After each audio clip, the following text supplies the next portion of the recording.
আসসালামু আলাইকুম। আশা করছি আপনারা সকলে ভীষণ রকম ভালো আছেন, সুস্থ আছেন। অ্যান্ড রাইট নাও শুনছেন ভৌতিক দুনিয়ার সাথে আছে আমি জেফরি খান। আমার সাথে বলতে চাই ভৌতিক দুনিয়ার কিন্তু 225তম এপিসোড আজ প্রচার হতে চলেছে এবং আশা করছি আজকের এপিসোড আপনাদের কাছে অসাধারণ রকম সুন্দর লাগবে। এর প্রধান কারণ হচ্ছে আজকের এপিসোডে কিন্তু আছে আবারও কালো জাদুর একটি অসম্ভব রকম সুন্দর ঘটনা। ঘটনাটি যেমন সুন্দর তেমন আমি বলবো যে মর্মান্তিক এবং একই সাথে ইমোশনাল, মানে সব মিলিয়ে খুব দুর্দান্ত একটা ঘটনা আছে যেটা তানভীর ভাই পাঠিয়েছেন।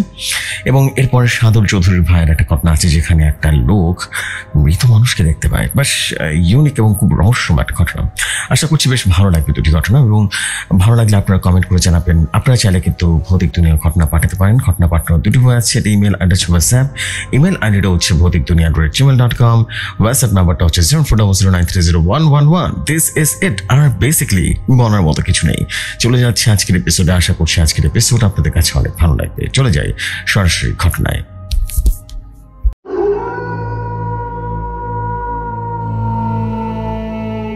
ঘটনা আমার কাছে যেভাবে এসেছে আমি ঠিক সেভাবেই পড়ছি।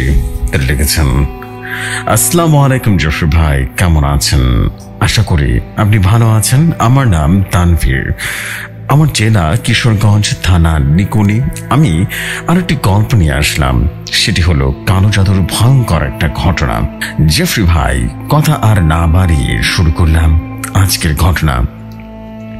একদিন কাজ শেষ করে রুমে আসলাম।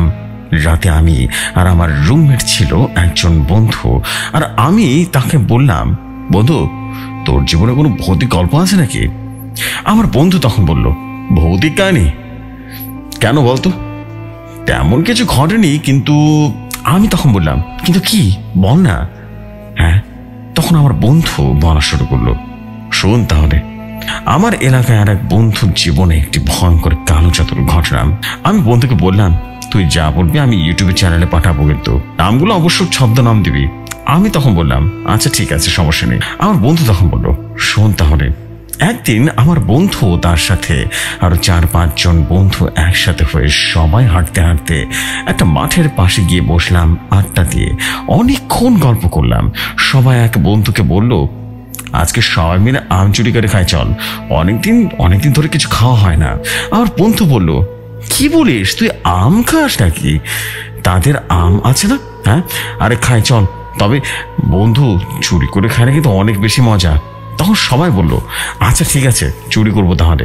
তবে কোথায় পাবো সবাই ভাবতে থাকি, এবং কোথা থেকে চুরি করে মাঝখানে আমার এক বন্ধু বলল, রফিক চাষের বাড়ির পাশে আমের বাগান আছে, চল। আমগুলো অনেক বড় বড় কিন্তু হয়, অনেক মিষ্টি হয়। তখন বললাম, আচ্ছা ঠিক আছে, রফিক চাষের ওখানে তাহলে চুরি করব। আমার রুমমেট বলল, বন্ধু, এখন না, বিকেলের সময় আছে, রাত 8টার দিকে ওই মাঠের এখানে সবাই থাকিস, ঠিক আছে? সবাই তখন বলল, আচ্ছা ঠিক আছে। এক সময় রাত হয়ে গেল। রাতে সবাই একসাথে, রাত 10টা বেজে গেছে। সবাই তো একসাথে হাঁটতে হাঁটতে রফিক চাচার আম বাগানের পাশে দাঁড়িয়ে আছে। আম বাগানের পাশে একটা দেয়াল দেয়া, বা যেটাকে আমরা বলি যে প্রাচীর দেয়া ছিল। তো আমরা এক একজন করে দেয়াল টপকে আম বাগানের ভিতরে ঢুকতে থাকি এবং বাগানের ভিতরের দিকে যাই। তখন রাত হয়ে গেছে, আকাশে চাঁদ উঠেছে, আর আম বাগানটা অনেক বেশি বড়। কিন্তু আম পাড়ার পরে আমরা দূর থেকে আম গাছের নিচে দেখতে পাই একটা মেয়ে এবং একটি ছেলে বসে আছে। আমরা সবাই ভয় পেয়ে যাই, এত রাতে এখানে একটা ছেলে মেয়ে কোথা থেকে আসলো? তখন সবাই মিলে আস্তে আস্তে সামনের দিকে এগোতে থাকি। এগিয়ে আমরা যা দেখতে পাই সেটা অনেকটা ভয়ঙ্কর ছিল।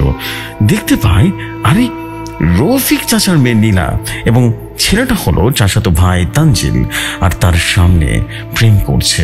এবং রুমমেট তখন বলল, বন্ধু, তোরা পালা, ওরা দেখে ফেলে কিন্তু অনেক ঝামেলা হয়ে যাবে। আরেক বন্ধু তখন বলল, আরে কি কস, তুই আমার সামনে কথা শুনলি না? হ্যাঁ, এই এলাকায় অনেক বড় বড় লোক আছে, তাদের অনেক আম বাগান আছে, অনেক জমি সম্পত্তি আছে, তাড়াতাড়ি পালা ভাই, এখান থেকে পালা। সবাই পালিয়ে মাঠ থেকে চলে আসলাম। যে আমগুলো পেরেছি আমরা সেগুলো একসাথে রেখে খেতে লাগলাম। আম খেয়ে বললাম, কালকে বিকেলের দিকে সবাই মাঠে থাকিস। রাত পেরিয়ে সকাল হয়ে গেল। আবার সবাই মিলে বিকেলে একসাথে হলাম মাঠে বসে বসে আড্ডা দিতে, এবং একজন একজন করে কোনো রকমে বলতে থাকে, এরকম ভাবে মাঠের মাঝখানে এক বন্ধু বলল, কালকে আমগুলো অনেক মজা লাগলো না রে? হ্যাঁ, সবাই তখন বললো হ্যাঁ অনেক মজা লাগলো। তখন বন্ধু বলল, আমার মাথায় একটা আইডিয়া আসলো রে। সবাই তখন বলল, কি আইডিয়া বলতো? হ্যাঁ শুনি। তখন আমার বন্ধু বলল, তোরা রফিক চাচার মেয়ে নীলার সাথে প্রেম করবি, ঠিক আছে? আর তোরা ওদিকে গল্প করতে থাকবি, আর আমরা এই ফাঁকে আম চুরি করবো, কোনো ঝামেলা হবে না। আমার রুমমেট বন্ধু তখন বলে উঠলো, আরে বোকা, মেয়েটা তো চাচাতো ভাইয়ের সাথে প্রেম করছে, সে আবার কারোর সাথে প্রেম করবে নাকি? হ্যাঁ। আরেক বন্ধু তখন বলল, আরে হবে, চেষ্টা করলে হবে। কারণ হলো মেয়েটা যার সাথে প্রেম করে সে কালো ছেলে, আর নীলা দেখতে অনেক সুন্দর, মেয়ে দেখা মাত্র একটি মেয়ে, বুঝতে পেরেছ?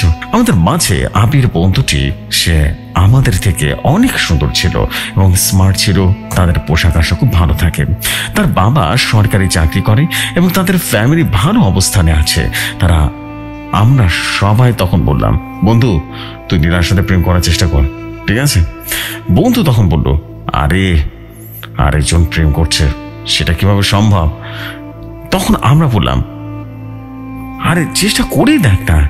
আবির তখন বলল, আচ্ছা ঠিক আছে, দেখি কি করে নীলার সাথে প্রেম করব। আচ্ছা আমরা দেখছি, একটা ব্যবস্থা তো করা যাবে। তখন সন্ধ্যা হয়ে গেছে। আমরা বললাম, আচ্ছা বন্ধু পরে কথা হবে। 2-3 দিন পর আমরা নীলার নাম্বার জোগাড় করলাম। তখনকার সময় মোবাইল ফোন সবার কাছে ছিল না, বাটন মোবাইল ফোন বের হলো। আমাদের বন্ধুদের মাঝে একজনের কাছে ছিল সেই ফোনটা। আবির আসলো, তখন আমরা বললাম, আচ্ছা বস। তখন আবির বলল, কি হয়েছে বলতো, ডাকলি কেন? তখন আমরা নীলার নাম্বারটা বের করলাম, তা ভালো করে সবাইকে বলল এবং কল দিতে বললো না পারে, এবং বলল দেখি কি হয়। 4 থেকে 5 বার কল দেবার পরে কল ধরলো। তখন আমরা মোবাইলটা লাউড স্পিকার দিয়ে আবিরের কাছে দিলাম। তখন নীলা বলল, কি আপনি এতবার কল দিচ্ছেন কেন? আবির তখন বলল, নীলা কেমন আছেন? নীলা তখন বলল, আমি ভালো আছি, কিন্তু আপনি কে? আপনার নামটাও তো আমি জানি না। তখন আবির বলল, আমার নাম আবির। তখন নীলা বলে উঠলো, কোন আবির? আরে আপনি আমাকে চিনতে পারছেন না? আপনাদের পাশের বাড়ি ক্রিকেট খেলতে আসি না? নীলা তখন বলল, আচ্ছা আপনি আবির? ভাইয়া আমি আপনার বোন, আমি একসাথে লেখাপড়া করি, আমি জানি আপনাকে আমি চিনি ঠিকঠাক মতো। এভাবে করে অনেকক্ষণ কথা বললো এবং একটা সময় ফোনটা রেখে দিল এবং বলল, আচ্ছা কালকে কল দিব। নীলা বলল, ঠিক আছে। তখন সব বন্ধুরা বলল, মোবাইলটা তোর কাছে রেখে দে, তুই নীলাকে পটিয়ে ফেল। তারপরে সবাই বাড়িতে চলে আসলো। আবির পরের দিন রাত্রেবেলা আবারও নীলাকে কল দিল এবং দিতেই কলটা ধরলো যেন সে তারই অপেক্ষা করছিল। নীলা ফোনটা ধরে সালাম দিল, আবির সালামের উত্তর দিল। এইভাবে অনেকক্ষণ কথা বলল এবং আবির তখন মনে মনে ভাবলো যে সে আরেকজনকে ভালোবেসে ফেলেছে। দুজনের ভিতরে ভালোবাসার সৃষ্টি হয়ে গেল। তখন নীলা বলল, আপনি কথা বলেন না কেন, কি ভাবছেন? আবির তখন বলল, না না না কিছু না। আরে কি বলেন না। আবির তখন বলল, নীলা যখন তুমি স্কুলে যাও না, তোমাকে আমি দেখি আর তোমার বাড়ির পাশে খেলতে আসি, তোমাকে দেখার জন্য সবসময় আসি। নীলা তখন বলল, কেন আসেন? তখন আবির বলল, তুমি বোঝো না, এত ঘুরিয়ে পেঁচিয়ে কথা বলতে চাই না, তোমাকে ভালো লাগে। নীলা তখন বলল, আমাকে অনেকে পছন্দ করে আবির। আবির তখন বলল, আরে আমি তোমাকে অনেক ভালোবাসি, তুমি কি কাউকে পছন্দ করো নীলা? নীলা তখন বলল, না না। আবির আবারও বলল, তুমি কি আমাকে পছন্দ করো নাকি সেটা বলো, এসব কথা বলে আমার সময় নষ্ট করে লাভ নেই। নীলা তখন বলল, আবির তুমি আমার কথার উত্তর দাও। আচ্ছা আমি আপনাকে অবশ্য ভেবে জানাবো, ঠিক আছে? আবির তখন বলল, কালকে রাতে 9টার দিকে আমি কল দিব, ঠিক আছে? এবার এই বলে সে ফোনটা রেখে দিল এবং তার পরের দিন রাত 9টার দিকে কল দিল। নীলা কলটা ধরলো এবং বলল, কেমন আছেন আপনি? আবির তখন কোনো উত্তর না দিয়ে সে কোনো কথা না বলে চুপ করে আছে। তখন নীলা বলে উঠলো, চুপ করে আছো কেন, তুমি কিছু বলো না। আবির তখন বলল, আমি ভেবে নিয়েছি। কি ভেবেছেন? নীলা তখন বলল, তোমার নীরবতা মানে মনে হলো তুমি আমাকে ভালোবাসো। আপনি কিভাবে জানেন? আমার মনের কথা কিভাবে বুঝতে পারো? নীলা তখন বলল, জানেন আপনাকে আমি আগে থেকে পছন্দ করতাম। আবির তখন বলল, তাই নাকি? নীলা তখন বলল, হ্যাঁ আপনি অনেক স্মার্ট, অনেক সুন্দর করে চলাফেরা করেন, দেখতে অনেক ভালো লাগতো আপনাকে, তাই আগে থেকে পছন্দ করতাম। আবির তখন বলল, আমি জানি, আমাকে এইভাবে কেউ বলেনি, তার জন্য অনেক ধন্যবাদ। আমি কালকে তোমার সাথে দেখা করতে পারি নীলা? নীলা তখন বলল, আচ্ছা ঠিক আছে, কোথায় আবির? আবির তখন বলল, আরে তোমাদের বাড়ির পাশে আম বাগানে দেখা করব। কি বলো নীলা? নীলা তখন বলল, আরে না, আম বাগানে কেউ যদি দেখে ফেলে না, সমস্যা হয়ে যাবে। আমার বাড়ি থেকে একটু দূরে জাম গাছ আছে। ঠিক আছে। আবির এলাকার পাশে এলাকা হলো নীলাদের বাড়ি, তাই আবির সবকিছু চিনে আবির তার বন্ধু দেখা করার পরে সবাইকে বলল, আজকে রাতের সন্ধ্যায় তোরা মাঠে আছিস। বন্ধুরা তখন বলল, কেন রে? তখন আবির বলল, কারণ হলো নীলার সাথে দেখা করব। সবাই তখন বলল, তাই নাকি? আচ্ছা ঠিক আছে, কিন্তু আরে অবশ্যই আসবো, কিন্তু ঠিক সন্ধ্যার সময় সব বন্ধু একসাথে হলাম। আবির বলল, আমি নীলার সাথে দেখা করি, তোরা তোরা এই ফাঁকে আম চুরি কর। সব বন্ধুরা তখন বলল, আবির তুই তাড়াতাড়ি চলে আসিস কিন্তু। সবাই তখন বলল, আচ্ছা ঠিক আছে। আবির রাতে 10টার দিকে জাম গাছের নিচে বসে আছে, কিন্তু নীলা আর আসলো না। আবিরের একা একা অনেক বেশি ভয় লাগছে। রাত খুব বেশি অন্ধকার। কিছুক্ষণ পরে নীলা যেন চলে আসলো। আবির তখন বলল, তোমার দেরি হলো কেন? হ্যাঁ। তখন নীলা বলল, আরে বাবার ঘুমাতে দেরি হলো, তাই দেরি হয়েছে আর কি। আবির তখন বলল, আচ্ছা ঠিক আছে বসো। এভাবে অনেকক্ষণ কথা বলার পর একটা সময় নীলা আবিরের কোলে ঘুমিয়ে পড়ল। আমি আবিরের ভাষা বলছি। আমি তার মুখের দিকে তাকিয়ে আছি। অন্ধকার রাতে অনেক সুন্দর লাগছিল যে আসমানের চাঁদ আমার কোলে ঘুমিয়ে আছে। এভাবে 1 ঘন্টা থেকে 4 ঘন্টা কিভাবে যে কাটিয়ে দিলাম বুঝতেই যেন পারিনি। রাত তখন 3টা বাজলো।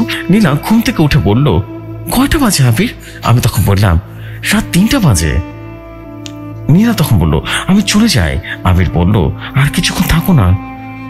নীলা তখন বলল, বাবা ফজরের নামাজ পড়তে যাবেন, আমাকে ডাক দিবে, তখন না পেলে অনেক সমস্যা হবে, আমরা কাল কথা হবে, ঠিক আছে? আবির বলল, আচ্ছা ঠিক আছে। মনে মনে ভাবতে থাকে, আম চুরি করার জন্য বন্ধুদের কথায় প্রেম করতে গিয়ে এখন সত্যিকারই তাকে ভালোবাসি। ভাবতে ভাবতে মাঠের দিকে আসলাম এবং বন্ধুরা তখন বলল, এতক্ষণ সময় লাগলো তোর? হ্যাঁ, তোর জন্য কখন থেকে অপেক্ষা করছি, অপেক্ষা করতে করতে 4 ঘন্টা হয়ে গেল। হ্যাঁ, আমরা আম চুরি করতে প্রায় 1 ঘন্টার মধ্যে সব কমপ্লিট করি, আর তোর জন্য এতক্ষণ অপেক্ষা করে শেষ তুই এতক্ষণ পরে আসলি। আচ্ছা ঠিক আছে, কোনো সমস্যা নেই, চল চলে যা, বন্ধুরা কথা হবে। এইভাবে আমরা মোবাইলে কথা বলতে থাকি। আমরা দুজন খুব বেশি গভীর হয়ে যায়, একটা প্রেমের সম্পর্কে আছি। অনেক দিন পরে আমি নীলাকে বললাম, আমি আরো একটা কথা শুনতে পেয়েছি। নীলা তখন বলল, কি বলো আবির? আবির তখন বলল, সত্যি কথা বলবা? নীলা তখন বলল, আমি সত্যি বলবো। তুমি কি চাচার জন্য তানজিলের সাথে প্রেম করো? সত্যি করে বলো তো। হ্যাঁ। তখন নীলা বলে উঠল, না আমি তাকে ভালোবাসিনি, সে দেখতে কালো, সে আমাকে অনেক ভালোবাসে, আমি তাকে মন থেকে কখনো ভালোবাসিনি। আর সে তানজিল ভাই, সে আমাকে বলতো, তুমি আমাকে ভালো না বাসলে আমি ফাঁসি দিয়ে মারা যাব, সেটা ভেবে আমি তার সাথে কথা বলি, এই আর কি, বুঝলাম? আমি তখন বললাম, হ্যাঁ বুঝলাম। এই কথা বলতে বলতে একটা সময় ঘুমিয়ে পড়লাম। কিছুদিন পর রাস্তায় তানজিলের সাথে দেখা হলো এবং বললাম, কেমন আছেন? তানজিল তখন বলল, কেন আবির? আমি তখন বললাম, আমি জানি। তানজিল আবারও বলল, কি জেনেছ? তুমি নীলার সাথে প্রেম করো না? আরে তুই কি করেছো জানো? হ্যাঁ, আমি তখন বললাম, আমি জানি। তানজিল বলল, অনেকদিন ধরে নীলা আমার সাথে কেন কথা বলে না বুঝি না, সে আমাকে এড়িয়ে চলছে, তুমি আছো বলে তাই। কিছু কাজ আছে এখন। আমি তখন বললাম, আচ্ছা আমার কিছু কাজ আছে, এই বলে আমি চলে গেলাম। আমরা কিছুদিন পর দেখা করি, তখন আমাদের প্রেম আরো অনেক বেশি বেড়ে গেছে বা অনেক বেশি গভীর হয়ে গেছে। 2 থেকে 3 বছর কেটে গেল। কিছুদিন পরে নীলা বলল, তার বাবা নীলাকে বিয়ে দেওয়ার জন্য ছেলে করছে। নীলার কথা শুনে আমার মাথা যেন গরম হয়ে গেল। নীলা তখন বলল, কিছু একটা করো। আমি তখন বললাম, আচ্ছা ঠিক আছে, দেখছি কি করতে পারি। এই বলে আবির বাড়িতে চলে আসলো আর ভাবতে থাকি কি করা যায়। এভাবে কয়েকটা দিন চলে যায়। আমি যখন বাবার সামনে যাই তখন আরো সাহস পাই না কিভাবে আর বাবাকে বলবো, কারণ আমি আমার বাবাকে অনেক বেশি ভয় পাই। আবার কয়েকদিন পার হয়ে গেল। আমি আমার বড় বোনের সাথে আমার আর নীলার কথা সব বললাম। আপু তখন এই ব্যাপার নিয়ে আমার মার সাথে কথা বলেন। আপুর মা তখন আমার বাবার সাথে কথা বললো। বাবা তিনি আমাকে রাতে ডাকেন। আমি আসলাম। আবির বলল, বাবা আপনি ডেকেছেন? হ্যাঁ ডেকেছি, আমি যা শুনেছি তা কি সত্যি নাকি? আবির মাথা নিচু করে চুপ করে আছে, কোনো কথা বলে না। এবং বাবা বলল, তুই যে মেয়েকে পছন্দ করছিস, তোর বাবা হলো অনেক বড় লোক, সে আমার প্রস্তাব মেনে নেবে না। আবির তখন বলল, আপনি কি দেখেন তিনি কি বলেন, আমাদের কি কম আছে? বাবা তখন বলল, আর ও এলাকার গণ্যমান্য লোক, নীলার বাড়িতে অনেক অনেক বড় লোক তারা। বাবা বাড়িতে আসার পর বলে উঠল তারা রাজি আছে, বিয়ের দিন ঠিক করে আসলাম। 3 দিন পর বিয়ে। আমি তখন সাথে সাথে নীলাকে সবকিছু বললাম আর বললাম তোমার বাবা রাজি হলো। 3 দিন পরে বিয়ে। একদিন যাওয়ার পরে আমার বাড়ির ভেতরে তানজিল, সে আমাকে ডাক দিল। তখন আমি বের হলাম। সে বলল, ভাই এইটা কি করতেছোস? আপনি জানেন আমি নীলানে অনেক বেশি ভালোবাসি। তানজিল তখন আমাকে পায়ে ধরে একেবারে অনেকে জোরাজুরি করলো। আমি বললাম, আরে ভাই পা ছাড়েন ভাই।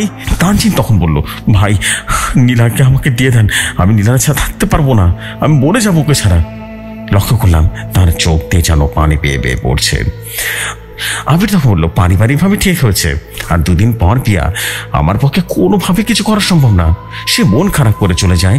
তখন আমি নীলাকে ফোন করে বললাম, নীলা তানজিল আমার বাড়িতে আসলো, এবং এরপর সমস্ত ঘটনা খুলে বললাম। এরপরে নীলা তখন বলল, তুমি তাকে কেন ঢুকতে দিলা?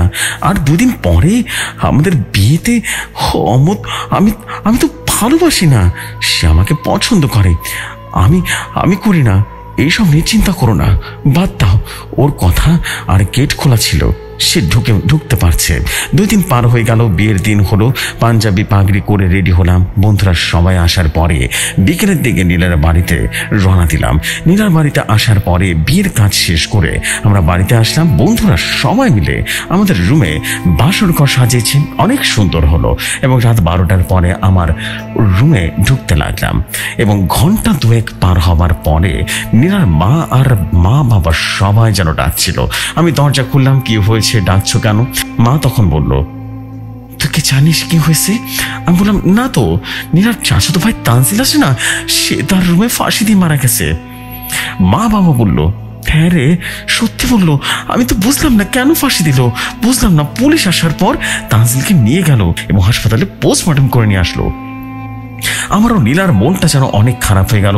নীলা বলল, ও আমাকে এত বেশি ভালোবাসতো আমি কখনো বুঝতে পারিনি, চলো লাশ দেখে আসবো। আমি আমার মা বাবা সবাই মিলে বলল, আজকে তোদের বিয়ে হয়েছে, এখন দেখা ভালো হবে না।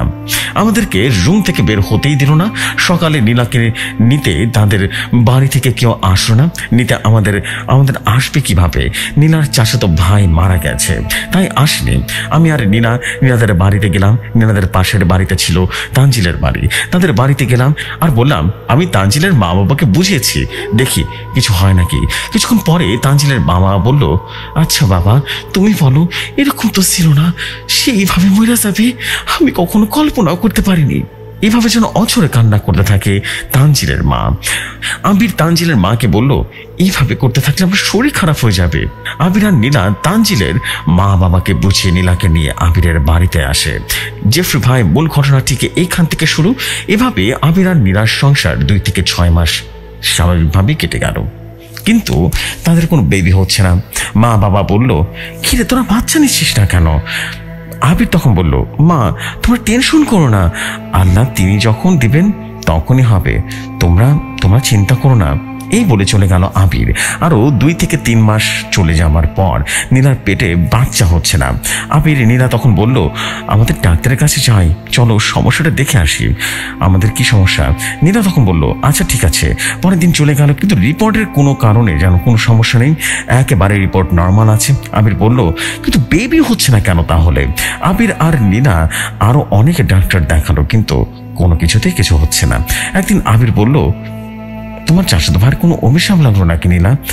নীলা তখন বলল, আরে তুমি কি বলো, এইসব কিছু না, তোমার ভুল ধারণা। এইভাবে আরো কিছুদিন কাটার পরে আবির আর নীলার মাঝে অত্যন্ত ঝগড়া শুরু হয়ে গেল। ধীরে ধীরে যেন বিভীষিকাময় মুহূর্তে পরিণত হলো। কিছুদিন পরে নীলার মা বাবা এবং তার চাচি আসলো আবিরের বাড়িতে, এবং নীলার মা বাবা বলল, তোরা তো অনেক ডাক্তার দেখালি কিন্তু কোনো কিছুতে কিছু হলো না, তোকে একটি কবিরাজের ঠিকানা দিচ্ছি, মহিলা কবিরাজ, তার কাছে গিয়ে যাবি, ঠিক আছে? আর মহিলা অনেক ভালো কবিরাজ। সে নীলা তখন বলল, কবিরাজের বাড়ি কোথায়? নীলার মা তখন বলল, ইন্ডিয়াতে কবিরাজের বাড়ি এবং ভালো কবিরাজ। মা নীলাকে বলল, আচ্ছা ঠিক আছে যাব। পরে তাড়াতাড়ি নীলার পাসপোর্ট করলো, ইন্ডিয়ার ভিসা কমপ্লিট হলো। এদিকে কাটলো কিছুদিন। পরে নীলা এবং তার মা এবং চাচি হলো তানজিলের মা, এবং ইন্ডিয়াতে 3 দিন পর নীলা আসলো। আবির বলল যে আমি দেখলাম নীলার মুখে অনেক হাসি খুশি। আমি বললাম, কি হয়েছে তোমার? কবিরাজ মহিলা তখন বলল, তোমাকে নীলা কিছু বলেনি? আমাকে অনেকক্ষণ চুপ করে থাকার পর নীলা বলল, আরে কিছু না, সব ঠিক হয়ে যাবে। কবিরাজ মহিলা বলেছে আমাদের বেবি হবে। এভাবে 1.5 বছর পার হয়ে গেল। নীলা আস্তে আস্তে কেমন যেন হয়ে যাচ্ছে, কোনো কিছুতেই যেন ঝগড়া শুরু করে। আবার 1 মাস চলে গেছে। একদিন আবির আর নীলার মাঝে অনেক ঝগড়া হলো। আবির নীলার গায়ে হাত তুলে ফেললো। একটা পর্যায়ে নীলা বলে উঠল, আমি তোর সংসার করবো না। এই বলে নীলা তার কাপড় চোপড় গুছিয়ে নীলার বাড়িতে চলে গেল, এবং আবিরও রাগ করে নীলাকে আনতে যায়নি। এভাবে 15 থেকে 20টা দিন কেটে গেল। একদিন আবিরের মা বাবা বলল, কি আবির, তুই নীলাকে আনতে চাচ্ছিস না কেন? কোনো এত রাগ করে থাকলে তো সংসার টিকবে না, টুকিটাকি ঝগড়া তো হয়। আবিরের মা বাবা আবিরকে বকাঝকা করতে থাকে। আবির বলল, আচ্ছা মা ঠিক আছে, কালকে যাব, এখন চুপ করে থাকো, আমার ভালো লাগছে না। এই বলে আবির ঘর থেকে বেরিয়ে যায়। আবির সকালে রেডি হয়ে শ্বশুর বাড়িতে চলে যায়, এবং আবির বলল, নীলা চলো, বাড়ি চলো। আবির তখন বলল, আমি যাব না, তোমার সংসারও করব না। নীলা বলল। আবির তখন নীলার মা বাবার সাথে কথা বলল আর বলল, বাবা দেখেন, নীলার রাগ করে চলে আসছে, সে এখন যাবে না আমার সাথে। নীলার মা আমার নীলা যেহেতু যাবে না, তোমার সাথে সে সংসারও করবে না, তুমি তাকে অনেক মারধর করছো, তুমি চলে যাও, আমি কালকে তোমাদের বাড়িতে যাব, তোমার বাবার সাথে কথা আছে। আবির তখন আর কিছু বলে না, বাড়ির দিকে হাঁটতে থাকে। আর মন অনেক খারাপ লাগলো। বাড়িতে ভেতরে ঢুকলো। আবিরের বাবা মা বলল, কিরে নীলা, নীলা আসো না কেন? তোর মুখ কালো করে রাখছিস কেন? হ্যাঁ, কি হয়েছে? আবির তখন বলল, মা নীলা আসবে, সে আমার সাথে সংসার করবে না, তার বাবা কালকে আসবে, তোমার সাথে কথা বলবে। আবিরের বাবা মা বলল, দেখ তোদের যেহেতু বাচ্চা হচ্ছে না, তুই আমার একমাত্র ছেলের বংশের প্রদীপ জ্বালাতে হবে না? হ্যাঁ, আমরা কি নাতির মুখ দেখবো না? আবির সত্যি করে বলতো। তার বাবা মা কথার জবাব না দিয়ে রুমে চলে গেল আবির। আর ভাবতে থাকে, নীলাকে আমি অনেক বেশি ভালোবাসি, আমার মনের জায়গা অন্য কাউকে বসাতে পারবো না। বিকেলে নীলার বাবা মা আসলো আর আমার বাবা মার সাথে কথা বলল। পারিবারিকভাবে আবির আর নীলার ছাড়াছাড়ি হলো, এবং নীলা আবিরকে ডিভোর্স দিল। আবিরের মন অনেক বেশি খারাপ হয়ে গেল। আবির শেষে অনেক বেশি মন খারাপ করে ভাবছিল যে অনেক তো ভালোবাসলাম, তাহলে কি করে চলে গেল আমাকে ছেড়ে। কিছুদিন যাওয়ার পর নীলার নাকি বিয়ে ঠিক হয়েছে। আবির তখন খোঁজ খবর নিয়ে জানতে পারল নীলাদের পাশের বাড়ির মসজিদের ইমামের সাথে তার বিয়ে ঠিক হয়েছে। ইমাম তিনি আরও একটি বিয়ে করেছিলেন, সে বউ মারা যায় এবং এরপরে নীলাকে বিয়ে করেন। ইমাম এবং নীলার 7 থেকে 8 মাস চলে যাওয়ার পরেও কেন যেন বেবি হচ্ছিল না নীলার। নীলা ইমামকে ছেড়ে দিল। আবার নীলা তার বাবার বাড়িতে চলে আসলো, এবং আবির সে খোঁজ খবর নিয়ে জানতে পারলো নীলার ইমামকে তালাক দিয়ে চলে আসছে, এবং আবির বাবা মা আবিরকে অনেক অন্য জায়গায় বিয়ে দেওয়ার জন্য প্রেশার দিতে থাকে। আবির বলল, না আমি বিয়ে করব, এখন তোমরা আমার সাথে বিয়ের ব্যাপারে আর কোনো কথা বলবে না। আবির তখন বলল, আমি নীলাকে দেখার জন্য অনেক চেষ্টা করছি, নীলার সাথে দেখা করতে পারিনি। আমার কিছুদিন যাওয়ার পর শুনতে পারি আরেক জায়গায় বিয়ে ঠিক হয়েছে। এইভাবে নীলার বাবা মা নীলাকে 3 থেকে 4 বার নিয়ে দেয়, কিন্তু নীলার কোনো বাচ্চা হয় না। আবির খোঁজ খবর নিয়ে জানতে পারলো সবকিছু নীলার বাবা মা নীলার জীবনটাকে শেষ করে দিয়েছে। আবির সে নীলার বাড়ির কাজের মেয়ের মাধ্যমে নীলার খোঁজ খবর নিচ্ছে। নীলার আগে তার শরীর অনেক বেশি খারাপ হয়ে যাচ্ছে, তার শরীর আস্তে আস্তে শুকিয়ে যাচ্ছে। দিন দিন নীলার অবস্থা যেন প্রচন্ড খারাপের দিকে যাচ্ছিল। নীলার বাবা মা নীলাকে ডাক্তার দেখালো, কিন্তু রিপোর্ট আসলো ডাক্তার দেখে যেন হতভম্ব হয়ে গেল। নীলার কোনো সমস্যা নেই, সবকিছুই নর্মাল। ডাক্তার বলল, ঠিক আছে। এইভাবে নীলার বাবা মা অনেক ডাক্তার দেখালো, কিন্তু কোনোভাবেই যেন নীলা সুস্থ হচ্ছিল না। আবির এইসব জানতে পারলো নীলার বাড়িতে কাজের মেয়ের মাধ্যমে।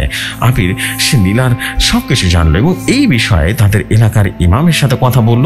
হুজুর বলল, আবির আমি সব কাজ করি না, আমার পরিচিত একজন ভালো কবিরাজ আছে, তুমি তারা নিয়ে যাও, কেমন? আবির তখন বলল, হুজুর আপনি ঠিকানাটা দিন। তখন হুজুর বলল, চট্টগ্রামের অমুক জায়গায় তুমি তাকে পাবা। আবির ঠিকানাটা দিয়ে বাড়িতে চলে আসলো এবং মনে মনে ভাবে যে নীলাকে বাড়ি থেকে কিভাবে বের করবে, কিন্তু কোনোভাবেই যেন সম্ভব হচ্ছে না। কারণটা হলো নীলার বাবা মা নীলাদের বাড়িতে তাকে ঢুকতে দেয় না, তারা আবিরের সাথে অনেক খারাপ ব্যবহার করে। নীলার এই অবস্থার কারণকে আবিরকে দায়ী করলো এবং নীলার সাথে দেখা করতে দেয় না। কিছুদিন পর জানতে পারে নীলার অবস্থা নাকি আরো করুণ হয়ে যাচ্ছে, আরো বিভৎস হয়ে যাচ্ছে, তাকে নাকি হাসপাতালে নিয়ে গেছে। আবির সে হাসপাতালে আসে, খোঁজ করতে দেখে নীলার বাড়ির কাজের বসে আছে। তাকে আড়ালে বলল, বোন নীলা কোথায় আছে? কাজের মেয়ে বলল, ভাইয়া আপনি আইছেন? আবির তখন বলল, হ্যাঁ রে, নীলার বাবা মা কোথায়? তারা তো আমাকে ঢুকতে দিচ্ছে না। কিছুক্ষণ পরে আসবে, আপনি নীলার আপুকে দেখে চলে যান, তাড়াতাড়ি করে চলে যান। আবির কাজের মেয়েকে বলল, বোন তুই বাইরে পাহারা দিস, কেউ আসলে আমাকে জানাইস। মেয়েটা তখন বলল, আচ্ছা ভাইজান, ঠিক আছে। আবির নীলার কাছে চলে গেল এবং নীলাকে দেখে আবিরের যেন চোখে অঝরে পানি পড়তে থাকলো, ফুপিয়ে ফুপিয়ে কাঁদতে থাকলো আর মনে মনে ভাবতে থাকলো, এই সে নীলা, এই সে পরীর মতো সুন্দরী নীলা যাকে ভালোবেসেছি আজ, সে নীলার মতো এমন বিভৎস চেহারা হয়ে যাবে কখনো কল্পনাও করতে পারেনি। এই ভেবে সে ইমোশনাল হয়ে যায় এবং কান্না করতে থাকে। এবং আবিরের কণ্ঠস্বর শুনে নীলার দুটি চোখ যেন খুলে ফেলে, কিন্তু মুখ দিয়ে কোনো কথা বলতে পারছে না। আবির নীলাকে বুকে জড়িয়ে ধরলো আর বলল, আজ আজ আজ কেন তোমার এই অবস্থা হলো? নীলা কথা বলার চেষ্টা করছে কিন্তু কথা বলতে পারছে না। আবির বলল, নীলা তুমি কি আমাকে ভালোবাসো? নীলা নিচের দিকে মাথা নাড়িয়ে আবির বুঝতে পারলো। আবির আবারও বলল, আমার সাথে যাবা নীলা? মাথা নাড়িয়ে সম্মতি জানানো সে যাবে এবং বলল, চলো আমরা পালিয়ে যাব। এখন নীলা মাথার নিচের দিকে করে নারীর সম্মতি দিল সে যাবে। নীলা বেশিক্ষণ দাঁড়িয়ে থাকতে পারলো না। আবির তখন নীলাকে ধরে কাপড়ে পরিয়ে হাসপাতালের রুমের থেকে বের হয়ে যায় এবং দেখে কাজের মেয়েটা দাঁড়িয়ে আছে আর বলল, ভাইয়া নীলা আপুকে কোথায় নিয়ে যান? আপনি নীলা আপুর কাছে আমাকে রেখে গেছে, আমি কি বলবো? আবির তখন বলল, তোকে জিজ্ঞেস করলে তুই বলবি আমি টয়লেটে গেছি, এসে দেখি নীলা আপু নাই, ঠিক আছে এটা বলবা। আবির তখন তাড়াতাড়ি করে নীলাকে গাড়িতে তুলে নেয় এবং হুজুরের ঠিকানায় চলে যায়। আবির বলল, অমুক হুজুর আপনার কথা বললো। কবিরাজ বলল, তিনি তোমাদের পাঠিয়েছেন, বসো, তোমরা আমার মেহমান। কবিরাজ দেখে বলে উঠলো, মেয়েটারা তো বানমারা হয়েছে, মেয়েটার জীবন শেষ করে দিয়েছে, সে মারা যাবে, ওর অবস্থা খুব খারাপ। আবির তখন বলল, চাচা আমার বাবার মতো আমার নীলাকে সুস্থ করে দিন না, প্লিজ সুস্থ করে দিন। কবিরাজ তখন বলল, আরে বাঁচানোর মালিক তো আল্লাহ তাআলা, তিনি চাইলে সবকিছু ঠিক হয়ে যাবে, আমি শুধুমাত্র ওসিলা। নীলাকে একটা তাবিজ দিয়েছিল এবং ঝাড়ফুঁক করলো আর পানি পড়া দিয়ে বলল 3 দিন পরে নিয়ে আসার জন্য। নীলাকে পানি পড়া 3 দিন খাওয়ানোর পরে কিছুটা সুস্থ হলো, একটু একটু করে কথা বলতে পারে। 3 দিন পার হয়ে যাবার পরে আবির কবিরাজের কাছে যায় সালাম দিয়ে, জিজ্ঞেস করলো, কেমন আছেন চাচা? কবিরাজ সালামের উত্তর দিয়ে বলল, আবির শোনো, নীলাদের বাবাকে তাবিজ করেছে, বুঝতে পেরেছ? আর নীলাকে বান মেরেছে, এটাকে বলে কালো জাদু, ঠিক আছে? আমি বান কেটে দিচ্ছি, আর কোন সমস্যা হবে না। আমি পানি পড়া দিচ্ছি, এই পানি পড়াটা 40 দিন খাওয়াবে, পরে ঠিক হয়ে যাবে, ঠিক আছে? আবির তখন বলল, কাকা কে বানটা মেরেছে? কবিরাজ বলল, নীলাদের আপন জন করেছে এটা, নীলার চাচি অমুক নাম, আরও নীলার চাচির অমুক মহিলা কবিরাজ কাছে নীলাকে নিয়ে কালো জাদু করেছে, নীলার যাতে কোনোদিন সন্তান না হয়, এইভাবে করি দামেজ করেছে। নীলার উপরে জিন চালান করেছে। এই জিন নীলার বাবা মাকে স্বপ্নের মাধ্যমে দেখাতো তাদের প্রচুর ধন সম্পত্তি দেবে এবং নীলার ঘরে কোনো সন্তান জন্ম দিলে আবির কবিরাজকে বলল, কাকা আমি চলে যাই, পরে আবারও আসবো। জেঠু ভাই আপনারা কি ভাবছেন ঘটনাটা এখানেই শেষ? না, ঘটনাটা এখানে শেষ নয়। আবার আবির আর নীলা হুজুরের মাধ্যমে বিয়ে করলো এবং নীলা আস্তে আস্তে পুরোপুরি যেন সুস্থ হয়ে গেল। কিছু মাস পরে নীলা বলল, আমি মা হতে যাচ্ছি। আবির এই কথা শুনে অনেক বেশি খুশি হয়ে যায়। মসজিদে মিলাদ পড়ালো এবং নীলার বাবা মা হাসপাতালে সিসি ক্যামেরার মাধ্যমে সবকিছুই জানতে পারলো। আবিরের বাবা আবিরকে বলল, তুমি কেন নীলাকে নিয়ে পালিয়ে গেছিলে? তুই আমার বাড়িতে আসবি না, কোনোদিন আসবি না। এভাবে অনেক অনেক চিৎকার করলো, অনেক বেশি ভর্ৎসনা করলো এবং বললো, তুই আমার সন্তান না, তুই আমার ত্যায্য পুত্র করলাম। এই বলে ফোন রেখে দিলেন আবিরের বাবা। আবির কিছু মাস পরে নীলাকে নিয়ে ডাক্তারের কাছে গিয়ে চেক আপ করলো। ডাক্তার বলল, তোমাদের ছেলে সন্তান হবে? নীলা তখন বলল, আমাদের ছেলে হলে আমরা অনেক ধন সম্পত্তি পাবো। আমির বলল, আরে নীলা, তোমার চাচি তোমাদেরকে কালো জাদু করেছে, কবিরাজ আমাকে সব কিছু বলেছে, তোমাকে আমি সব কিছু বললাম। নীলা তখন বলল, আমি জানি, আচ্ছা বাদ দাও। এভাবে আস্তে আস্তে নীলার পেট বড় হতে থাকে এবং ডাক্তারের ডেট অনুযায়ী একদিন আগে নীলাকে হাসপাতালে নিয়ে যায় এবং রাতে নীলার পেটে ব্যথা শুরু হয়ে যায়। ডাক্তার নীলার অবস্থা দেখে বলল, সিজার করতে হবে। আবির বলল, আচ্ছা ঠিক আছে করেন। ডাক্তার শুরু করলো। 4 থেকে 5 ঘন্টা হয়ে গেল, ডাক্তার বের হয় না। কিন্তু কেন? আবির অপেক্ষা করতে থাকে। আরো অনেকক্ষণ পরে ডাক্তার বের হলো। আবির বলল, আমার নীলা, আমার বাচ্চা কেমন আছে? ডাক্তার বলল, আপনি শান্ত হন, আপনি শান্ত হন। তাদের দুজনকে বাঁচাতে পারলাম না, আপনি গিয়ে দেখেন। আবির তখন নীলার এবং তার ছেলের পাশে আসলো। নীলাকে বুকে ছড়িয়ে চিৎকার করে কাঁদতে থাকলো। তার মা তার ছেলে দুজনেই কত সুন্দর করে ঘুমিয়ে আছে। একটা সময় আবির ভাবতে থাকে নীলার বাবা মাকে বলবে নাকি আবার এইখানে কবর দিয়ে দিবে। নীলার বাবা মা বাড়িতে নিয়ে যাবে, তারা কি বলবে? আবির তখন অ্যাম্বুলেন্সে নিয়ে নীলার লাশ নিয়ে নীলার বাড়ির থেকে রওনা দিয়ে দিল। আবির নীলার বাবা মাকে ফোন দিয়ে বলল, নীলা ও তার ছেলে মারা গেছে, আপনারা অমুক জায়গায় আসেন লাশ দেখার জন্য। অ্যাম্বুলেন্স আসার আগে নীলার বাবা মা দাঁড়িয়ে আছেন। আবির গাড়ি থেকে নামলো। নীলার বাবা মা নীলাকে দেখে তারা অনেক কান্নাকাটি করতে থাকে এবং আবির বলল, তোর চোখ দিয়ে পানি বের হচ্ছে না? যে চোখ দিয়ে একেবারে পানি শুকিয়ে গেছে। আস্তে আস্তে সকাল হলো। নীলা এবং আমার ছেলেকে আমি কাঁধে করে নিয়ে কবরে দিলাম। আবির বলল, আল্লাহ, ও আল্লাহ, তুমি আমার নীলার কাছে নিয়ে যাও আল্লাহ, আমি নীলাকে ছাড়া থাকতে পারবো না। কিভাবে থাকবো? যিশু ভাই, আসসালামু আলাইকুম। এখানেই ঘটনাটি শেষ হলো, বা কালো জাদুর ঘটনাটি শেষ হলো। এবং একটি কালো জাদু কিভাবে একটি পুরো পরিবারকে শেষ করে দিয়েছিল, এই ঘটনার মাধ্যমে জানা গেল। প্রিয় যিশু ভাই, আসসালামু আলাইকুম। যদি ভালো লাগে আপনার সুন্দর কণ্ঠ দিয়ে গল্প বলেন, যেন আমাদের চোখের সামনে ঘটছে। খুবই ভয় লাগে। সিলেক্ট হলে জানাবেন, কততম পর্বে আপলোড করবেন। লেখায় কোনো ভুল ত্রুটি হলে ক্ষমা সুন্দর দেশে দেখবেন। কমেন্ট শেয়ার করবেন। ভৌতিক দুনিয়া দীর্ঘজীবী হোক। আসসালামু আলাইকুম। ভৌতিক দুনিয়া।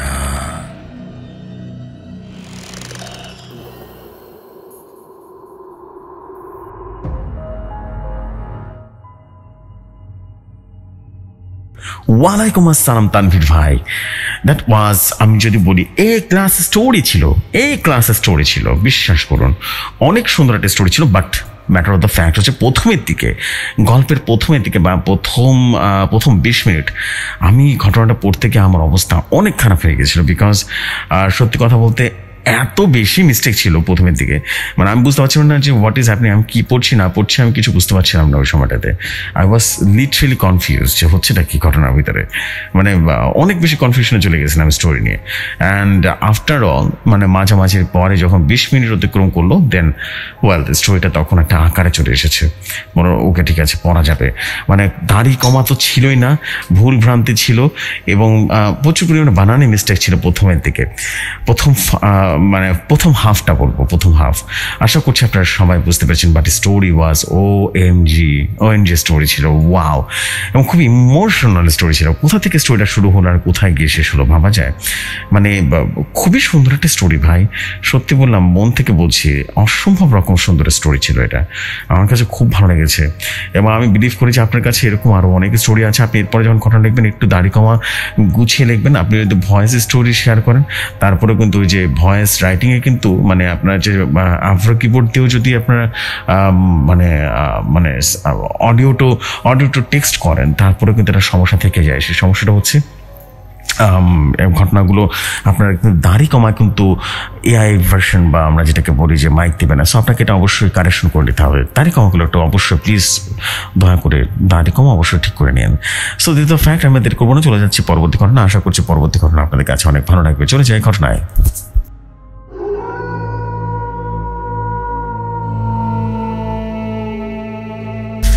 ঘটনা আমার কাছে যেভাবে এসেছে আমি ঠিক সেভাবেই পড়ছি। তিনি লিখেছেন, আসসালামু আলাইকুম জসু ভাই, আমি শাহিদুল চৌধুরী। আমি সচরাচর ঘটনা লিখি না, সকলের দিকে লিখি। কেবলমাত্র একটি বিশেষ কারণে আমি গল্পটি রাতের বেলাতে লিখলাম।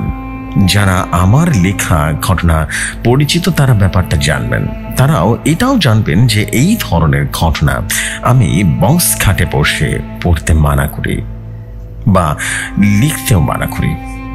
যাই হোক, ঘটনাটি পড়বেন এবং জেফরি ভাই যদি ঘটনাটি ভালো লাগে তবে আপনি আপনার মতো করে শেয়ার করতে ভুলে যাবেন না। ঘটনাটির নাম ভয়ঙ্কর ব্যান্ডেজ। সাধন চৌধুরী আমার নাম। আমি মৃত মানুষের দেখতে পাই। লোকটার কথা শুনে একটু নড়ে চড়ে বসলো রেবেকা। এটি যে তার প্রথম কেস তা কিন্তু নয়, তবে মনোবিজ্ঞানী হিসেবে এটি তার প্রথম ভৌতিক কেস। তাকে প্রায় 2 যুগ পড়াশোনা করতে হয়েছে মনোবিজ্ঞানীর তকমা পাওয়ার জন্য। সে ভেবেছিল একজন মানুষের মনোজগতের যে কোনো অস্বাভাবিকতার জন্য তাকে প্রস্তুত করা হয়েছে। এখন মনে হচ্ছে সে একদম প্রস্তুত নয়। তার বয়স প্রায় 30 হতে চলল। ভূত বলতে কিছু যে আছে বা কিছু যদি থাকতো তাহলে অবশ্যই তার সাথে এতদিন দেখা করত। মনোবিজ্ঞানী হওয়ার আগে তাকে ডাক্তার হতে হয়েছে। তখন নির্জন মর্গে তাকে বহু লাশ ব্যচ্ছেদ করতে হয়েছে। মানুষ মারা যাওয়ার পরে যদি কিছু থাকতো তবে সেসব লাশের কোনো এক নিশ্চয়ই তার সাথে চেপে ধরতো। আর শুধু যে লাশ তা কিন্তু নয়, তার পেছনে অসংখ্য লাশ পড়ে থাকতো ট্রলির উপরে। তার দৃষ্টি বাইরে। ভূতে বিশ্বাস করে নির্জন মর্গে কাজ করা এরকম অসম্ভব, আর তাই লোকটির দিকে একরকম অবিশ্বাস নিয়ে সে তাকালো আর বলল, আপনি বোধহয় আমার কথা বিশ্বাস করছেন না। আমি বিশ্বাস করছি না কে বলেছে? আর সেটা কিন্তু জরুরি নয়। আপনি যে বিশ্বাস করেছেন সেটি আমি আপনার চোখ দেখে বুঝতে পারছি। বুঝতে পেরেছেন? প্রথমে আমি আপনাকে ধন্যবাদ দিতে চাই। একটা ট্যাবু ভেঙে আপনি আমার সাথে দেখা করতে এসেছেন, তাতে আমি যথেষ্ট বিস্মিত হয়েছি। এদেশে আপনি আমার প্রথম বাঙালি রোগী। আমরা বাঙালিরা মানসিক রোগকে কেন যেন কোনো রোগ বলে মনে করি না। উট পাখির মতো বালতিতে মাথা ডুবিয়ে রাখি, ভাবি সর্দি কাশির মতো এক সময় নিজে নিজে ঠিক হয়ে যাবে। সেখানে আপনি তো এসেছেন সাহায্য নিতে, তাতে আমি মহা খুশি। এবার যে অসুবিধার কারণে আপনি আমার কাছে এসেছেন, পুরো ব্যাপারটা একটু বুঝিয়ে আমাকে বলবেন, কেমন? আমি নোট নেই না, তবে আমাদের কথোপকথনে একটা ভয়েস রেকর্ডারে টেপ হতে থাকবে। আপনি কথা শুরু করুন।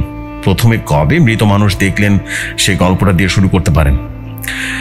আর আমি অবশ্য আপনাকে কিছু প্রশ্ন করব, মাঝে মাঝে থামাবো। এতে অনেক সময় গল্পের ফ্লো নষ্ট হতে পারে, সেজন্য অগ্রিম দুঃখিত প্রকাশ করছি। লোকটি তখন ধীর কণ্ঠে বলা শুরু করল, আমি প্রথম মৃত মানুষ দেখি বয়স সন্ধিকালে। তখন আমার বয়স 12 বছর। খুব ছোটবেলা থেকে আমি দাদির সঙ্গে ঘুমাতাম। আমার যখন বছর 4 বয়স তখন আমার দাদি বাংলাদেশ থেকে পাকাপাকি ভাবে আমেরিকা চলে আসেন আমাদের সাথে থাকবেন বলে।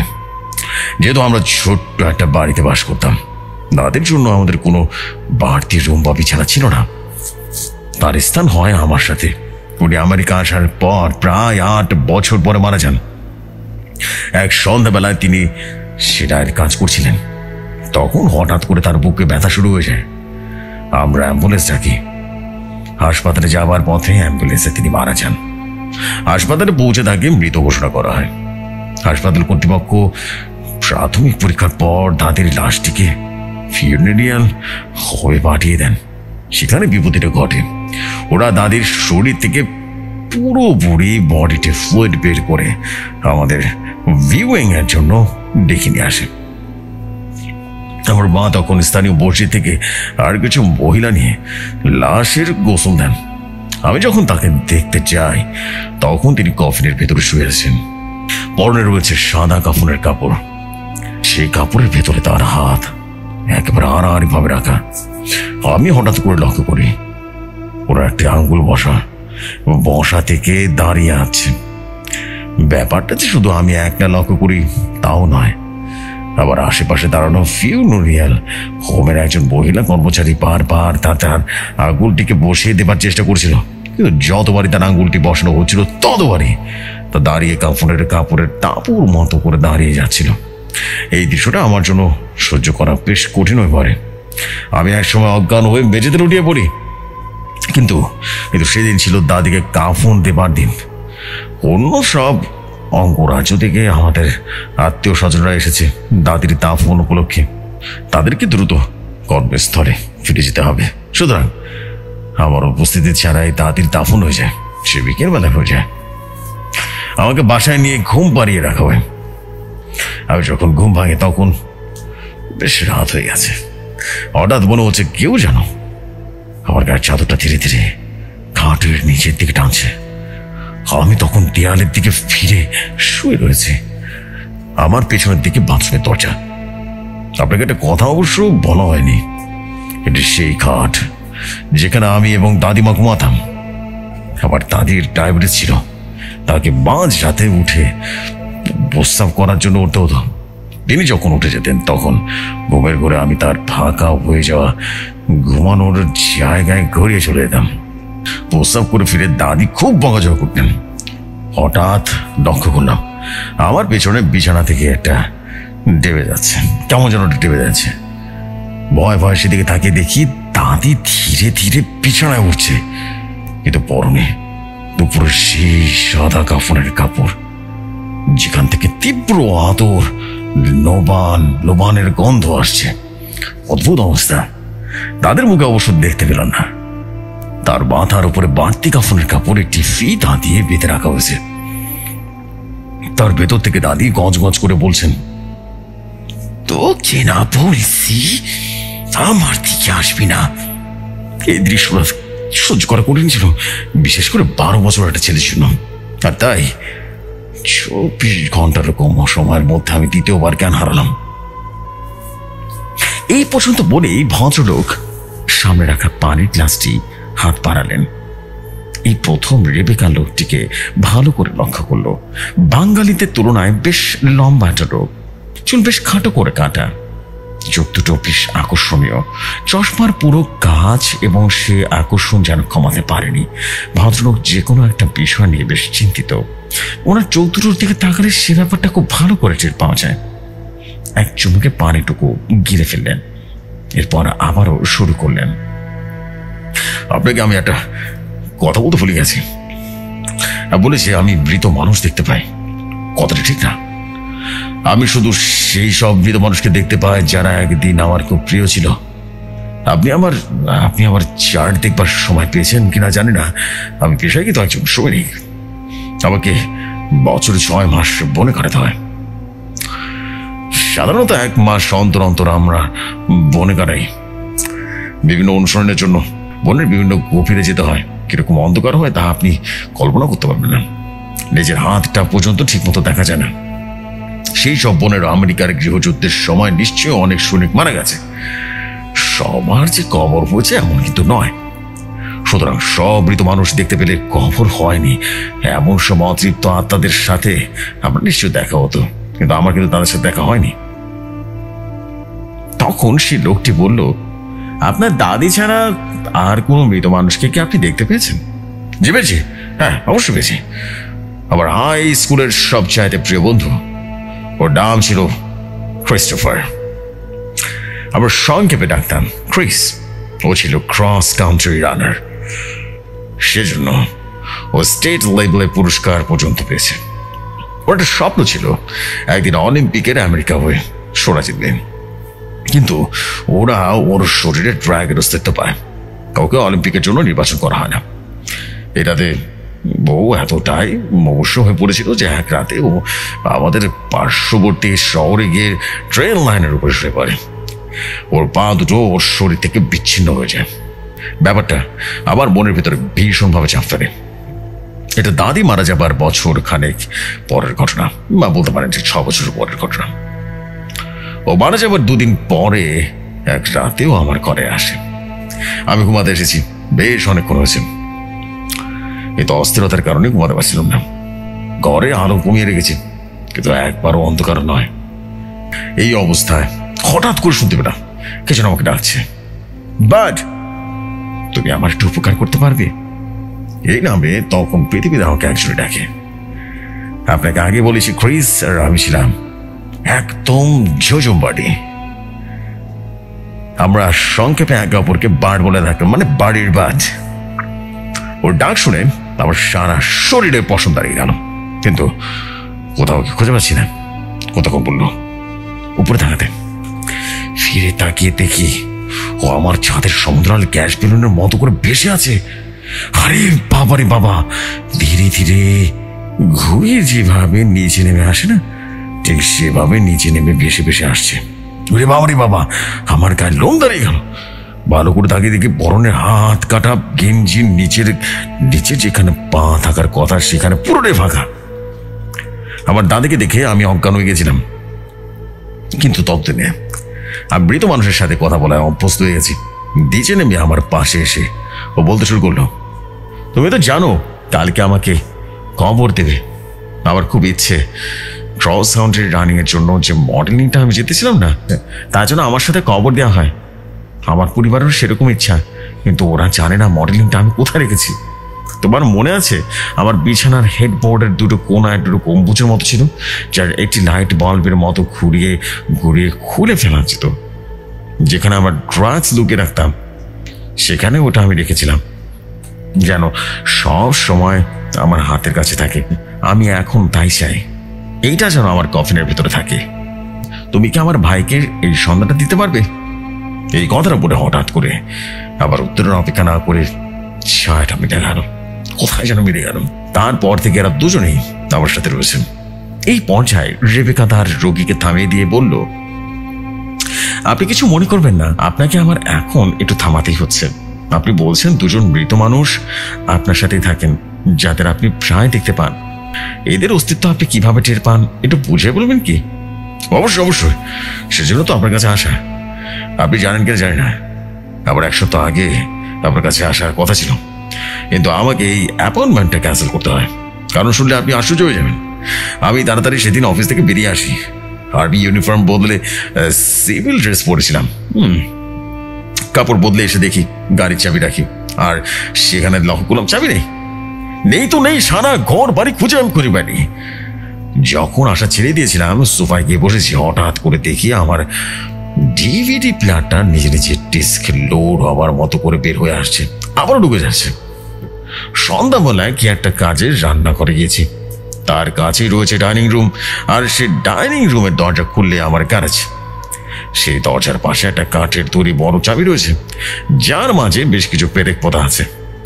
সেই পেরেকগুলোর একটাতে সাধারণত আমি গাড়ির চাবি রাখি। তাকে দেখে চাবিটা যথাস্থানে রয়েছে, অথচ আমি নিশ্চিত বিকেলবেলা চাবিটা ওখানে ছিল না। এটা গেল একদিনের কথা না, এরকম অসংখ্য ঘটনা আপনাকে বলতে পারে, কিন্তু আমার জন্য তো সময় বরাদ্দ আছে মাত্র 1 ঘন্টা। না না, আপনি ঠিকই বলেছেন, আমাদের প্রায় সময় শেষ হয়েছে। আপনি কি যাবার আগে কিছু বলতে চান আমাকে? সেজন্য শুরুতে আপনি বলেছিলেন আমি যে অসুবিধার কারণে আপনার কাছে এসেছি তা যেন করি। আমি আপনাকে প্রায় সব ঘটনায় বলেছি, তবে একটা ছেলে, আপনি যদি আবার এই সমস্যার সমাধান করতে পারেন তবে আপনাকে আমি সেটা কথা বলবো। আমি কি আগামী শুক্রবার আবার আসবো? আমি ক্লার্কফিল্ড শহরে থাকি, সেখান থেকে ন্যাশভিল শহরের দূরত্ব প্রায় 1/2 ঘন্টা। আমার জন্য শুক্রবার আসতে সুবিধা হয়। অন্যান্য দিন আমাকে খুব ভোরে উঠে কাজ করতে হয়, কিন্তু শনিবার আমার ছুটি। ফ্রিজে আমাকে খুব ভোরে উঠতে হবে না, কারণ ফিরতে ফিরতে আমার বেশ রাত হয়ে যাবে। আপনি শুক্রবার না, তারপরে শুক্রবার আসবেন একই সময়। রেবেকা যখন ড্যান্টন নামে টেক্সাসের সেই ছোট্ট শহরটিতে এসে পৌঁছালো, চারদিকে অন্ধকার হয়ে আছে। তখন সন্ধ্যা নামছে, কমলা রঙের মিষ্টি নম্র রোদ অদ্ভুত মায়া ছড়িয়ে দিচ্ছে পুরো শহরটাকে। সন্ধে এই দীর্ঘ ছায়া পিছনে ফেলে রেখে রেবেকা যখন ভদ্রমহিলার আদি বাড়ির গাড়ির বারান্দায় ট্যাক্সি নেমে নামলো, তখন সত্যি সত্যি সন্ধ্যা নেমে গেছে। ভদ্রলোকের মা তখন মাগরিবের নামাজ পড়ছিলেন। রেবেকাকে কলিং বেল টিপে দীর্ঘ সময় অপেক্ষা করতে হলো, তবে ভদ্রমহিলা দরজা খোলার পর ওনার আন্তরিকতায় রেবেকা মুগ্ধ হয়ে গেল। উনি কিছুতেই রেবেকাকে হোটেলে যেতে দেবেন না। রেবেকাকে আসিফের সেই ঘরটিতে রাত কাটাতে হলো, যেখানে বয়ঃসন্ধিকালে সে প্রথম তার মৃত দাদিকে দেখতে পেয়েছিল। রেবেকা অবশ্য সেই ধরনের কোনো অভিজ্ঞতা ছিল না। সারা সপ্তাহের কাজ শেষে তাকে প্লেনে উঠতে হয়েছিল। ক্লান্তির কারণে এক ঘুমে রাত কাভার হয়ে গিয়েছিল।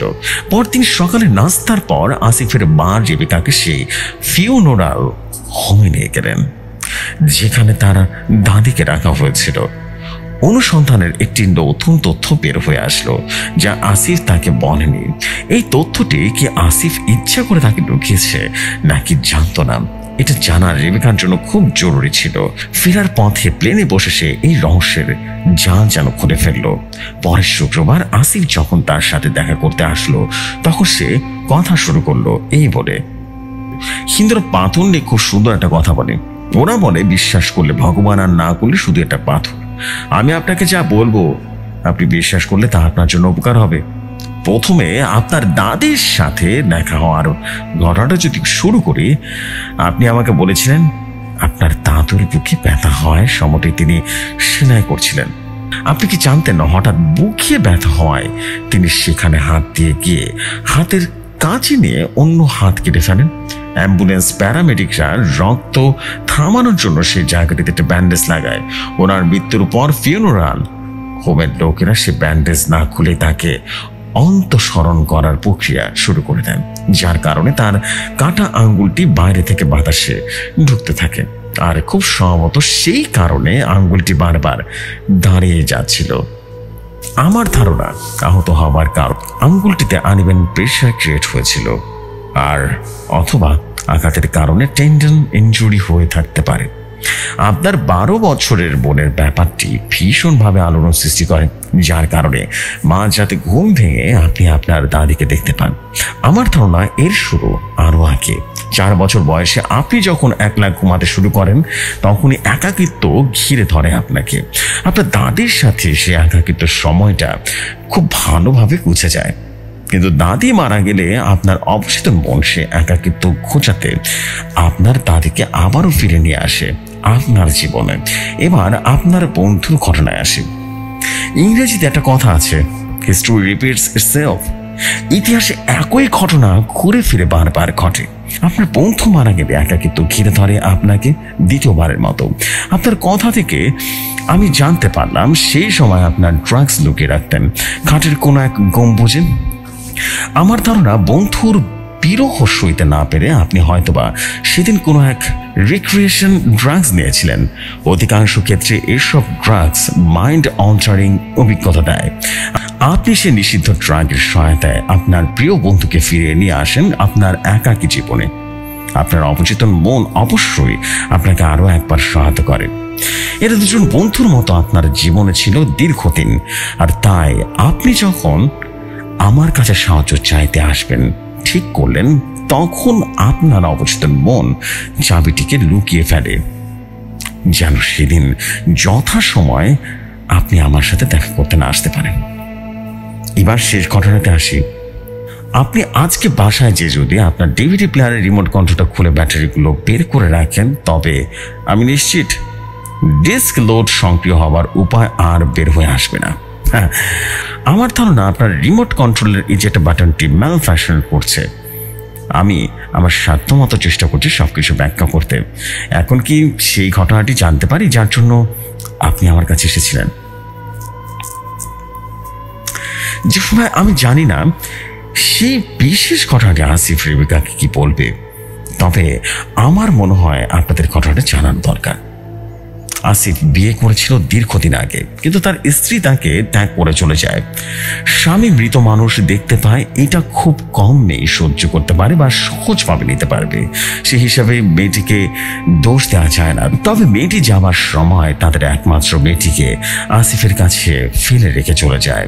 মেয়েটির বয়স খুব কম ছিল, মাত্র 6 বছর। সে এক দুপুরবেলায় তার প্রিয় বারবি পুতুলটিকে নিয়ে কাপড় রাখার ক্লজেটে খেলতে যায়। হঠাৎ করে সে ভীত সন্ত্রস্ত হয়ে আসিফের কাছে দৌড়ে আসে আর বলে, বাবা, ডেভিড আমার সাথে অনেক রাগ করছে। কেন? আমার কোনো খেলনা গাড়ি নেই। বাবা তুমি ওকে একটু বলবে, ছোট্ট মেয়েরা গাড়ি দিয়ে খেলে না, ওরা পুতুল দিয়ে খেলে, তাই আমার কোনো গাড়ি খেলনা নেই। আসিফ ভেতরে ভেতরে চমকে উঠল, মেয়ের কথা শুনে চমকে উঠল, যদিও সে তার মেয়েকে বুঝতে দিল না। খুব সহজ ভঙ্গিতে জিজ্ঞেস করলো, ডেভিডকে বা? তখন মেয়েটি বলল, ওই যে ক্লসেটের গলায় দড়ি বাঁধা যে ছেলেটা ঝুলে থাকে তোমার আর্মি স্যুটের পেছনে। বাবা, ওর গলায় দড়ির দাগটা দেখলে আমার না খুব ভয় করে। আসিফের ডাক ছেড়ে কাঁদতে ইচ্ছা করছে। সারাটা জীবন সে নিজে কষ্ট করে বাঁচল, নিজের অজান্তেই সে অসুস্থতা ছড়িয়ে গেছে তার মেয়ের মাঝে। তার মতো তার মেয়েটিও মৃত মানুষ দেখতে পায়। সে এখন কি করবে?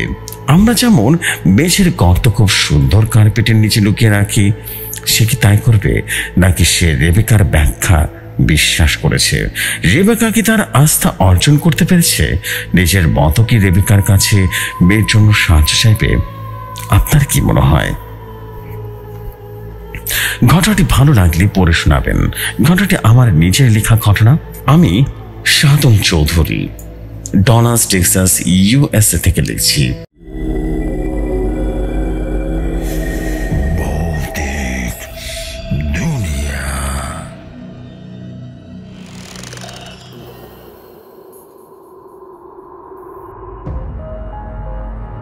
Oh my God, what a story, what a story.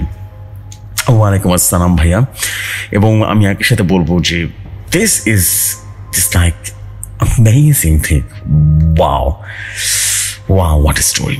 This is beautiful. This is absolutely beautiful story. অনেক বেশি ভালো ছিল ভাই। আমি খুবই আনন্দিত যে এত ভালো একটা স্টোরি আজকে শোনাতে পারলাম। আমি আশা করছি যে আপনারা যারা যারা শুনছেন আপনাদের কাছেও ভীষণ ভালো লাগছে স্টোরি। আর স্টোরি ভালো না লাগার কিছু নেই, বেসিক্যালি বিকজ স্টোরি ডিউরেশন বলেন বা অল ওভার পুরো ঘটনাটা বলেন, অসম্ভব আকর্ষণীয় ছিল। Thank you so much. এবং আসলে খুবই সাসপেন্স তৈরি হয়ে গেছে স্টোরিটা। যখন পড়ছিলাম তখন অনেক বেশি সাসপেন্স ফিল করতে পারছিলাম। অ্যাবসলিউটলি মাথা নষ্ট স্টোরি ছিল। ওয়াও, আলহামদুলিল্লাহ যে এত সুন্দর স্টোরি আপনাদেরকে আবারও উপহার দিতে পারছি, আর এইভাবেই সামনে উপহার দিতে চাই স্টোরি। এবং thank you very much Shahdul Chowdhury ভাই। এবং আপনার পরবর্তী ঘটনার অপেক্ষায় আমি থাকলাম, এবং ইনশাল্লাহ পরবর্তী ঘটনায় কিন্তু আরও দারুণ দারুণ ঘটনা চাই আপনার কাছ থেকে পরবর্তীতে। এবং খুব সুন্দর ছিল ভাই, থ্যাংক ইউ ভেরি মাচ। এভাবেই ঘটনা পাঠিয়ে দিবেন, এবং রহস্যময় ভৌতিক সব ঘটনায় আপনাদের মাধ্যমে ভৌতিক দুনিয়ায় শেয়ার হবে। ভৌতিক দুনিয়া কিন্তু আলহামদুলিল্লাহ দারুণ এক প্ল্যাটফর্মে পরিণত হয়েছে, এবং সবাই অনেক বেশি পছন্দ করে এখানকার ঘটনা। সত্যি কথা বললাম, আমি নিজেও খুবই আনন্দিত যে এত ভালো ভালো ঘটনা আপনাদেরকে শোনাতে পারছি আমি। এটা আমার জন্য অনেক বড় একটা বিষয় ভাই, বলে লাভ নাই। এবং আমি সবসময় চাই যে আপনাদের মাধ্যমে ঘটনাগুলো আরও অনেক মানুষের কাছে পৌঁছে যায়। দ্যাটস ওয়াই বলবো যে আপনারা একটু চেষ্টা করবেন ঘটনাগুলো শেয়ার করার সময় অবশ্যই মানে জাস্ট আপনাদের নিজ নিজ দায়িত্বে ঘটনাগুলো যেন শেয়ার করা যায় আপনাদের কাছে। এবং আপনাদের কাছে আমি আরেকটা জিনিস বলবো যে আপনারা শুধু শেয়ার করবেন না, মানুষের মাধ্যমে মানে বা যেটাকে বলে যে আপনার হোয়াটসঅ্যাপেও শেয়ার করে দিতে পারেন আপনার বন্ধুদের কাছে, যে বন্ধু এরকম একটা স্টোরি আছে আপনারা কিন্তু শুনতে পারেন, বা যেটাকে বলি আমরা যে রিকমেন্ড করা। আপনি রিকমেন্ড করবেন, আপনারা চেষ্টা করবেন রিকমেন্ড করতে, আরও 10 জন মানুষকে ভৌতিক দুনিয়ার কথা জানিয়ে দিতে, যারা শুনতে চায়, যারা দেখতে চায় ভৌতিক দুনিয়ার কন্টেন্টগুলো, তারাও এক প্রকার এনজয় করবে তখন ভৌতিক স্টোরিজগুলো। আশা করছি আপনাদের অনেক ভালো লেগেছে স্টোরি। ভালো লাগলে কমেন্ট করবেন, এবং আপনাদের কমেন্ট আমি কিন্তু সবসময় রিপ্লাই করবো। ইনশাল্লাহ দারুণ কিছু হয়ে যাবে ভৌতিক দুনিয়ায়। সো এই বলে আজকে এখানে শেষ করছি। ইনশাল্লাহ আপনাদের সাথে আবারও কথা হবে আগামীকাল, নতুন আরেকটি এপিসোড নিয়ে আসবো ইনশাল্লাহ। ততক্ষণ ভালো থাকুন, সুস্থ থাকুন। আসসালামু আলাইকুম, শুভরাত্রি সবাইকে।